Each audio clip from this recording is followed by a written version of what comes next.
Bolognaise revisitée en toute liberté. Bonjour et bienvenue.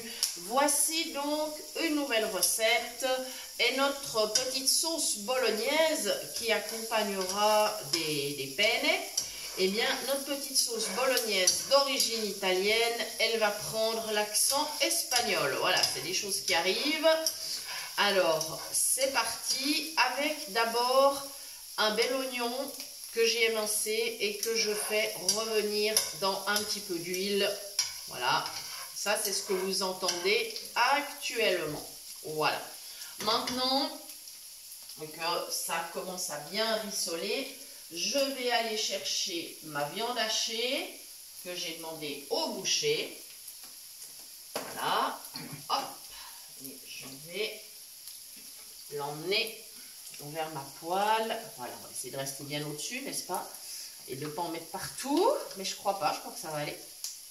Ouais, c'est bon. Voilà. Alors en fait, pour être sûr de ne pas le mettre à côté, je fais attention avec ma main de sentir qu'il y ait de la chaleur qui monte, mais évidemment, je ne m'approche pas trop. Ça, c'est de la prudence, hein. Mais on remarque assez vite si on est bien au bon endroit. Petit conseil, il faut prendre une poêle ou une cocotte suffisamment grande. Voilà, c'est beaucoup plus facile pour verser les ingrédients, pour disposer les ingrédients. Voilà, ça c'est parti maintenant. La petite viande hachée. Voilà. Alors évidemment, je mélange. Il y a d'autres ingrédients maintenant que je vais ajouter par la suite. Je vous ai dit qu'elle allait prendre l'accent espagnol. C'est parce que je vais lui ajouter du chorizo, que Jean-Noël a eu la gentillesse de me couper en petits morceaux, plus d'autres légumes qui sont le poivron et la tomate. Alors les légumes vont apporter du jus, du liquide, et je vais ensuite couvrir et laisser mijoter. Au niveau de l'assaisonnement, le chorizo, il donne énormément de goût. Alors, je goûterai la sauce une fois que tous les éléments seront cuits. Et à ce moment-là, je pourrai rectifier un petit peu si nécessaire. Mais je pense que ce sera peu de choses. S'il manque un petit peu de liquide pendant la cuisson, on peut ajouter soit un tout petit peu d'eau, soit du vin blanc. C'est vraiment comme on veut. Voilà. Il n'y a aucun souci, c'est comme on veut et je m'en vais chercher le chorizo. Voilà.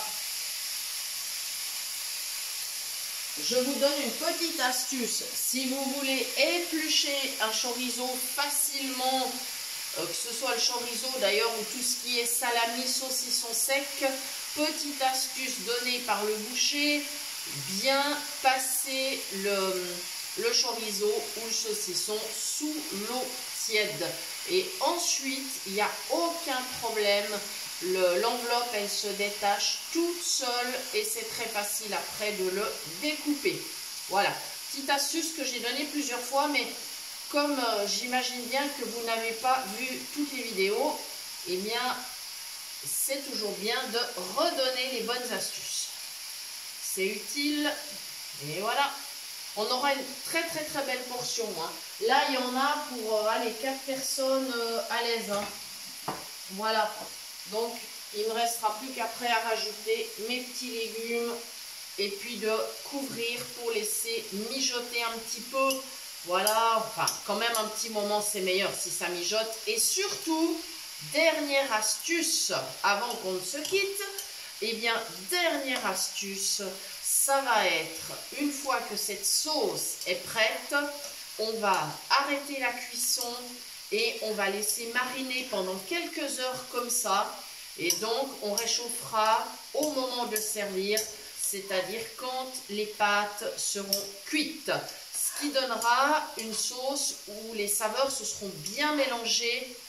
Ça sera encore bien meilleur. Et s'il en reste et que l'on réchauffe le lendemain, eh ben, c'est encore meilleur. Voilà. Donc ça peut se préparer 24 heures à l'avance et on peut garder au frais, hein, pas de souci. Voilà, ça c'est vraiment pas un problème. C'est aussi une sauce, si vous en préparez plus, par exemple, supposons vraiment dans une grande cocotte, n'hésitez pas à doubler, tripler les proportions, pourquoi pas. Hein. Là, j'ai mis un chorizo, 400 g de viande hachée, un oignon, 4 belles tomates, un poivron. Vous pouvez doubler, voire tripler. Et puis, vous pouvez, une fois qu'elle est cuite et refroidie, en congeler des portions. Il n'y a aucun problème. Hein. Comme ça, après, vous resservez avec des pâtes, du riz, ce que vous voulez, de l'éblis. Vous pouvez farcir des petites feuilles de briques. Voilà, c'est une sauce qui est très polyvalente en fait. Hein. Voilà, donc n'hésitez pas à en préparer davantage et à la conserver. Voilà, je crois que je vous ai donné vraiment toutes mes astuces. Je passe à l'ajout des légumes. Voilà, et je vous dis encore un grand merci de nous suivre. Merci pour votre fidélité. Vous êtes de plus en plus nombreux. Merci beaucoup. Et ça nous fait toujours très plaisir d'avoir de vos nouvelles, que ce soit dans les commentaires, dans les messages, dans les emails. Enfin, ça nous fait toujours vraiment très plaisir. Donc, n'hésitez pas. Voilà. Et si vous avez vos variantes à vous, eh bien, faites-nous en part. Ça nous fera plaisir également. Voilà, il me reste à vous souhaiter un bon appétit. Merci de nous avoir suivis et à bientôt pour de nouvelles idées cuisine.